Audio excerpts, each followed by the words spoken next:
Joining me now to discuss all of this, Brandon Arnold, Executive Vice President at the National Taxpayers Union. Brandon, good to see you today. The economy, weak, to say the least. I mean, it's just weak. It's not where it should be. Over the weekend, I'm sure a lot of people had this experience. Businesses that were closed, again, they should normally be open on weekends, hours curtailed, restaurants allowing half of the people in because they don't have enough staff to serve everybody because they don't have the employees and so on and so forth. This is happening everywhere, even emergency rooms, understaffed around this country because there's not enough people to do the jobs. And I have to ask, where did everybody go? Help me. Well, that's a great question. And one of the biggest problems, of course, here is government intervention into the economy. And that's been the case since the early days of the pandemic, when we created this pandemic unemployment benefit. It was a bonus payment on top of standard unemployment benefits. And unfortunately, while that might have been needed when things were very, very bad last year and businesses were shut down by government rules all across the country, now that the economy is opening up, it was time to turn off those benefits. Fortunately, they just turned off yesterday on a national basis. Some states had taken action months ago to turn off their individual benefits. But now those 10 million people that are out of work, those people can start going back. Those people can start going back as the economy starts to create jobs at a slower pace than we'd like, but it's still creating jobs. As long as government gets out of the way, we're going to have some additional job growth as these people come off of the sidelines and enter the workforce. Now, you heard what you just said. When government gets out of the way, when should we expect that to happen?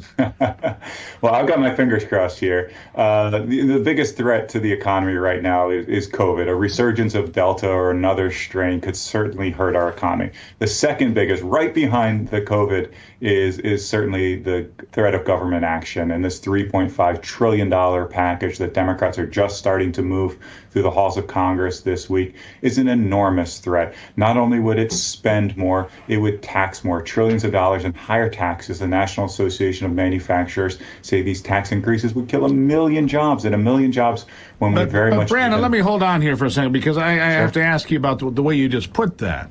You said the biggest threat is COVID and a surge of the Delta variant or the Mu variant or whatever.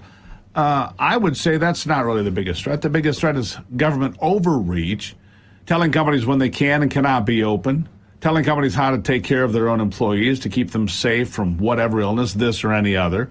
I don't think it's the resurgence of the pandemic at all. I think it's the resurgence of overbearing government dictating to people how they can operate and run their businesses, or not at all, because it's pretty obvious this administration hates small business.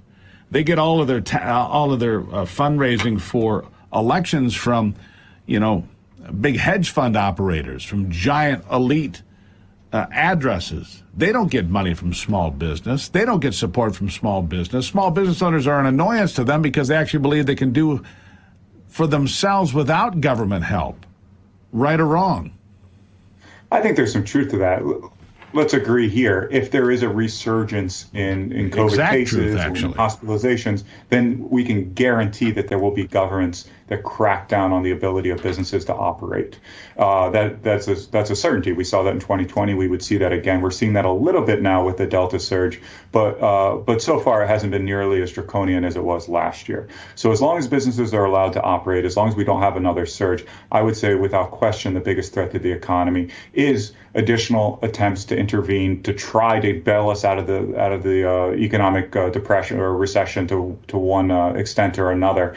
The $3.5 trillion package being the most enormous and pressing threat, of course, on that front, where they are looking to have a massive tax increases, trillions of dollars of tax increases, to borrow $1.7 trillion. That will, of course, increase inflation as we're borrowing those funds and injecting them into the economy. That would normally spur economic growth, but at a time when inflation is already a problem, when it's already more and more expensive to make small purchases like milk or meat or gasoline, it's incredibly expensive to make large purchases like automobiles or car or houses or so forth. So that additional level of spending, of taxing and borrowing is just going to make things much, much worse. Well, there you go. I can't agree with any of that, Brandon, because interference creates problems, creates a stagnant work environment. I have to leave it right there. Brandon, greatly appreciate you being here. Thank you so much. Thank you.